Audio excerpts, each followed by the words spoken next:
Em dic Álvaro Corral, soc investigador del CRM des de fa uns anys, tot i que vaig estudiar física i treballo en el camp que s'anomena sistemes complexos, que és un camp una mica ampli i una mica indefinit.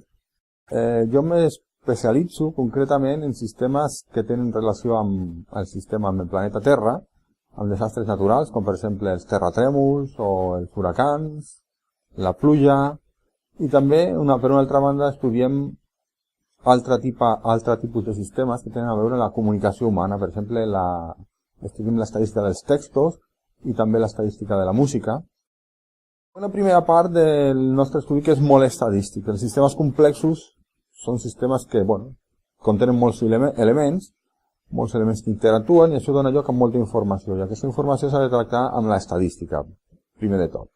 A un segon nivell podem fer models per explicar les propietats dels sistemes que he mencionat, els terratrèmols, els huracans o els textos. Llavors fem simulacions de models fent servir processos estocàstics, bàsicament.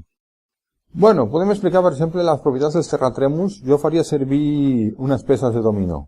Agafem el dominó, però no juguem cap partida. El que farem, posem les peces a sobre la taula i mirem de fer-les caure. El que passa que no les posarem una darrere l'altra, una fila, i el que fan a la tele, els concursos, quan cau una peça, aquesta peça fa que caigui la següent, i això successivament.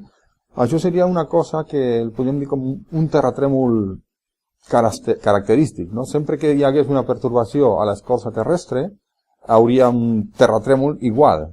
I això no és el que passa, perquè les propietats estadístiques dels terratrèmols ens diuen que no hem de posar les peces de dominó així. El que hem de posar-les és una mena de xarxa i el procés ha d'estar una mica indeterminat. Llavors, la idea és que quan cau una peça, no saps què passarà amb la segona, o les peces que hi ha darrere. No saps si caurà una peça o dos o tres. I quan cauen aquestes, si cauen, no saps què passarà amb les següents de la fila, i així successivament. Aquest model tan simple pot explicar o pot il·lustrar les propietats estadístiques dels terratrèmols. Com passen els terratrèmols. I hem vist que altres sistemes, per exemple els huracans, en tenir propietats estadístiques similars, o sigui, obtenim el mateix estudiant huracans, terratrèmols o peces de dominó. Pensem llavors que els processos que hi ha sota dels huracans són semblants a aquesta caiguda de peces de dominó. El Centre de Recerca Matemàtica té a més dues vessants. Una és la vessant de nucli d'aglutinació de matemàtics de tot el món per beneficiar la comunitat matemàtica catalana, i després té una altra vessant com a centre d'investigació més estàndard, que és un centre llavors més orientat cap a la matemàtica aplicada.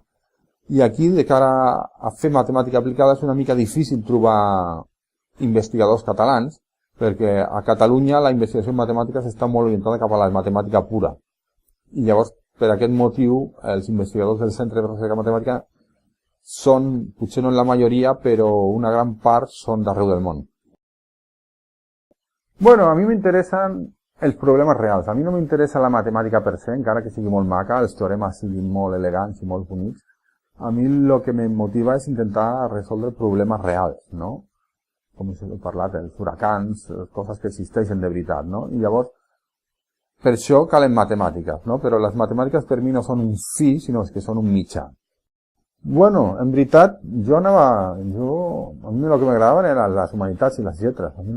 Quan estudiava el batxillerat, a mi m'agrada la història i la literatura. Jo volia o fer literatura o estudiar història o una barreja de les dues coses, però vaig tenir un professor de matemàtiques molt bo i realment em van començar a agradar les matemàtiques llavors. A mi els logaritmes m'apassionaven. La primera vegada que em van explicar els logaritmes em semblava una cosa al·lucinant, no? Els sinus, els cosinus, no parlem de les derivades i les integrals, em semblava un altre món. Bona pregunta. Aquesta pregunta s'ha de fer molt més sovint. Jo recordo que quan estudiava la carrera preguntava moltes vegades això per què serveix, i al final es van ensenyar que no s'havia de fer aquesta pregunta, que era una pregunta políticament incorrecta, que s'havia de prendre el que tocava i que ja veuríem després per què servia. Jo crec que aquesta filosofia és errònia i sempre s'ha de veure per què serveixen les matemàtiques. I jo diria que les matemàtiques serveixen per tot el que és útil a la vida, no? tot el que funciona o tot el que tenim a la societat al final ve dels avanços científics que venen de les matemàtiques. Així que qualsevol cosa útil jo crec que porta matemàtiques a dintre. Bueno, per mi les matemàtiques jo les veig com una eina o com una herramienta que ens ajuda a investigar, a descobrir els processos naturals o el món en el que vivim o els dispositius, tot el que fem servir.